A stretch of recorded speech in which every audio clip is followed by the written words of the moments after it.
The MGC Pyraminx is the latest notable Pyraminx release. Produced by YJ, it costs $15 on CubesEZ, about £12. In this video, I'm going to be giving a quick review of this cube and talking about whether it's worth buying. The Pyraminx comes in very elaborate packaging, which is extremely unnecessary. All it really does is add to the price of the cube and produce loads of plastic waste. So not a great decision from YJ there. Like, what am I supposed to do with this? It does come with a really nice bag though. Anyway, in terms of features, this cube doesn't have anything super unique. You can change the magnet strength with 6 different settings, which is nice, but that's about it. All of the magnet strength settings are fine, and there's not a huge difference between them. The cube also has frosted plastic, which is certainly a questionable decision. It makes the cube very slippery, and on an event like Pyraminx, where grip is so important, it's really puzzling as to why they thought this would be a good idea.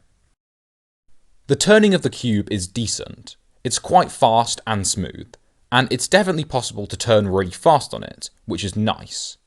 However, lockups happen very easily, more so than on a lot of Pyraminxes, and this means that the turning is actually not amazing, as it's very difficult to turn very quickly without locking up. I would say the tips are probably the best thing about this cube.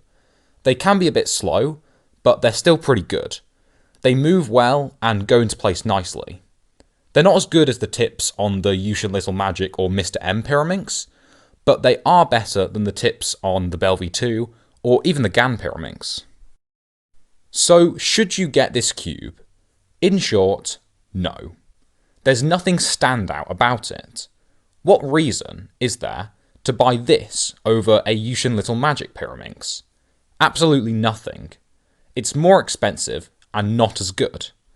The MGC line is a historically good line, but this is not a continuation of that. Recently, the good Pyraminxes have not been the new fancy releases, but the simple and cheaper ones, like the Untitled Magic and the standard Weilong Pyraminx. Yeah, the standard one, not the more expensive maglev one. I had high hopes for the MGC Pyraminx, because MGC cubes are not flagship and expensive cubes, but mid-range cubes that are consistently good. A perfect storm for a great new Pyraminx release, based on the good Pyraminxes now. Unfortunately, this has not happened. If you want a Pyraminx, get a Untitled Magic. It's cheap and is better than any expensive Pyraminx on the market. It may seem strange getting a budget cube if you can afford a more expensive one, but there is a reason that most of the top Pyraminxes use the Untitled Magic, and why nobody is switching to the MGC.